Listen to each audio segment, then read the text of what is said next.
नमस्कार, कृषि जगत चैनल पर आपका स्वागत है। राजस्थान मौसम की जानकारी के साथ मैं अचल सिंह देवराज। बात करेंगे कि अगले 24 घंटों के दौरान और आगामी दिनों में राजस्थान के क्षेत्रों में मौसम कैसा रहेगा। तो सबसे पहले मौसम की वर्तमान संयुक्त परिस्थितियों की यदि बात करें तो बंगाल की खाड़ी के दक्षिण में हिंद महासागर के लगे हुए भाग पर बना हुआ चक्रवाती क्षेत्र जो है वो अब निम्न दबाव का रूप ले चुका है और ये अंडमान निकोबार द्वीप समूह से होते हुए उत्तर पूर्व दिशा में आगे बढ़ेगा और इसके मजबूत होने की संभावना है वो अब प्रबल होती जा रही है और सशक्त अवस्था में ये डिप्रेशन या डीप डिप्रेशन और हो सकता है कि ये साइक्लोन भी बन सकता है, जिसके बारे में जो भी नई अपडेट होगी जिसकी जानकारी आपको इस चैनल के माध्यम से निरंतर मिलती रहेगी। और फिलहाल अन्य सिस्टमों की यदि बात करें तो एक कमज़ोर पश्चिम विक्षोभ जम्मू कश्मीर के उत्तरी भागों से होते हुए गुजर रहा है।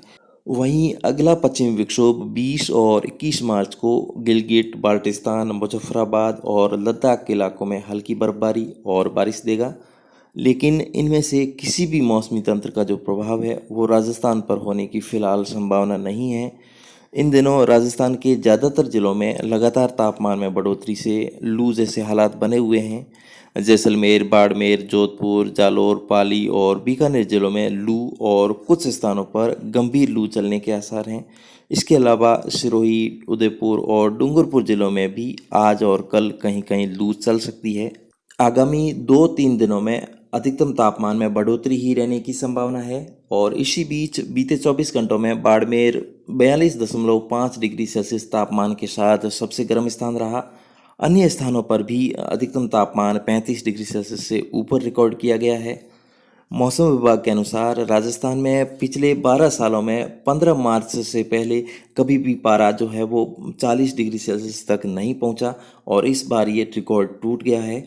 और अगले 24 घंटों के दौरान जोधपुर, बीकानेर, जयपुर, अजमेर, भरतपुर, उदयपुर और कोटा संभाग के जिलों में आसमान साफ रहेगा। अगले एक सप्ताह के दौरान भी प्रदेश के किसी भी भाग पर आंधी या बारिश की कोई संभावना नहीं है। मौसम मुख्यतः साफ रहेगा। 20 मार्च को हवाओं की दिशा में बदलाव होने के साथ गर्मी से थोड़ी सी राहत मिलने की संभावना है।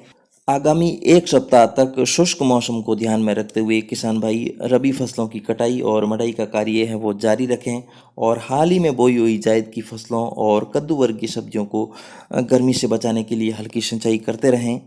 और इन दिनों राजस्थान के अति शुष्क क्षेत्र जैसलमेर और बाड़मेर के इलाकों में बहुतायत से बोई जाने वाली बीजी मसाला फसल जीरे की कटाई का भी कार्य जोरों पर है और इससे जुड़े व्यंग्य भरे कुछ वीडियो भी सामने आ रहे हैं जो हंसने के लिए मजबूर करते हैं। और मैं उन समस्त किसान भाइयों और बहनों की मेहनत को सलाम करता हूं जो इतनी गर्मी में भी खेतों में कार्य कर रहे हैं और किसान होने के नाते मेरा भी फर्ज बनता है कि किसान भाइयों तक खाद, बीज, दवाइयाँ और मौसम की जानकारी जो है वो समय समय पर पहुंचा करके उन्हें लाभान्वित किया जाए। खाद, बीज और दवाइयों की सही जानकारी से आपकी खेती की लागत में भी कमी आएगी और समय पर मौसम की जानकारी मिल जाने से जो है वो किसान भाई अपना खेती का जो कार्य है वो व्यवस्थित ढंग से कर सकते हैं। और सज्जनों, कई दिनों से आपके कमेंट मिल रहे हैं कि ज्योतिष के आधार पर मानसून 2022 के लिए वीडियो बनाया जाए। तो सज्जनों, आपसे निवेदन करना चाहूँगा कि इन दिनों कृषि कार्यों की व्यस्तता के चलते जो है वो समय का थोड़ा सा अभाव है। मैं आपको आश्वासन देता हूँ कि इस बार भी ज्योतिष पर आधारित मानसून 2022 का वीडियो बनाऊँगा। अभी गणनाएं की जा रही है, हालांकि अब तक ग्रह नक्षत्र और मौसम गर्भ शकुनों के आधार पर चौमासे में अच्छा जमाना रहने की उम्मीद है।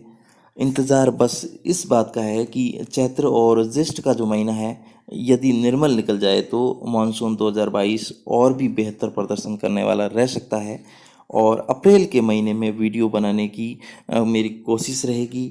आप बिल्कुल भी चिंता न करें, इस बार मानसून 2022 के सामान्य रहने के पूरे आसार बन रहे हैं। प्रेम और आपसी भाईचारे का प्रतीक त्यौहार जो है वो होली कल है। होलिका दहन का मुहूर्त कितने बजे है, इससे जुड़े हुए बुजुर्गों के क्या शगुन होते हैं, इन सभी विषयों पर कल के वीडियो में जिक्र करेंगे। लेकिन आज के लिए बस इतना ही। फाल्गुन का महीना बीत रहा है तो क्यों ना हम भी आज एक फागुन गीत सुनते हैं। और सजनों, फाल्गुन गीत जो है वो हमारी लोक संस्कृति, साहित्य और रीति रिवाजों को प्रदर्शित करते हैं, और ये मनोरंजन के साथ साथ हमें कुछ न कुछ सीख है वो ज़रूर देते हैं।